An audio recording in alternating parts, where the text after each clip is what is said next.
वळूया पुढल्या महत्त्वाच्या बातमीकडे। बातमी राजकीय वर्तुळातली आहे। हिंगोली जिल्हा परिषदेसमोर ठाकरे सेनेचं घंटानाद आंदोलन आहे। गटविकास अधिकाऱ्यांवर गुन्हा दाखल करण्याची मागणी सुद्धा आहे। कोट्यवधींचा भ्रष्टाचार केल्याचा शिवसेना तालुका प्रमुखांचा आरोप आहे।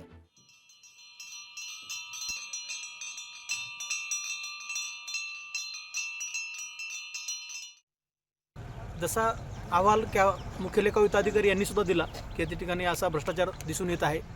आणि भ्रष्टाचार म्हणजे शासनाच्या ज्या काही कपाती असतात, शासना खाती जमा करण्याऐवजी यांनी त्रयस्थ वैयक्तिक माणसाच्या खात्यावरती पैसे टाकले आणि स्वतः ते उचलून घेतले। त्यामध्ये गटविकास अधिकारी सुद्धा दोषी आहेत असा मुख्य लेखा आयुक्त अधिकाऱ्यांचा अहवाल आहे। तसेच ॲडिशनल CO अतिरिक्त मुख्य कार्यकारी अधिकारी यांनी सुद्धा असा अहवाल दिला आहे की त्यामध्ये गटविकास अधिकारी आणि इतर 5 कर्मचारी दोषी आहेत आणि त्यांच्यावर फौजदारी गुन्हा दाखल झाला पाहिजे। या मागणीसाठी आम्ही गेल्या 3 वर्षापासून या ठिकाणी संघर्ष करत आहोत। विजेचा शॉक लागून 40 वर्षीय व्यक्तीचा मृत्यू आहे। सोलापूरच्या चिंचोळी MIDCतली घटना आहे। मोटारमध्ये उतरलेल्या विजेच्या तीव्र प्रवाहामुळे जोरदार शॉक लागलाय। तर ही अत्यंत हृदयद्रावक अशी घटना सोलापूर MIDCत घडलेली आहे।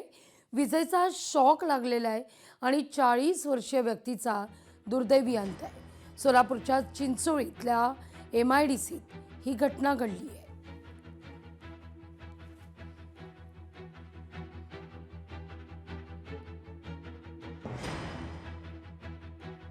गावठी पिस्तूल बाळगणारा युवक ताब्यात आहे। सोलापूरच्या MIDCतच पोलिसांनी कारवाई केली आहे। एक गावठी पिस्तूल आणि 5 जिवंत कारतूस जप्त करण्यात आलेली आहेत।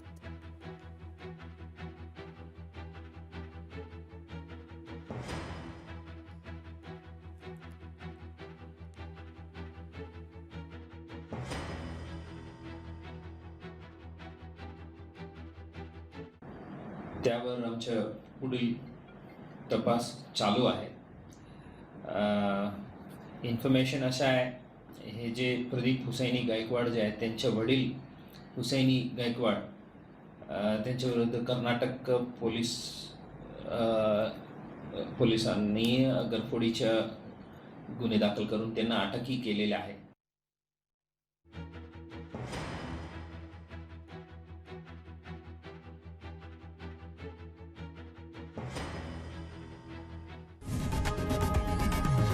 लोकशाही मराठी ऐका, पहा, जागरूक रहा।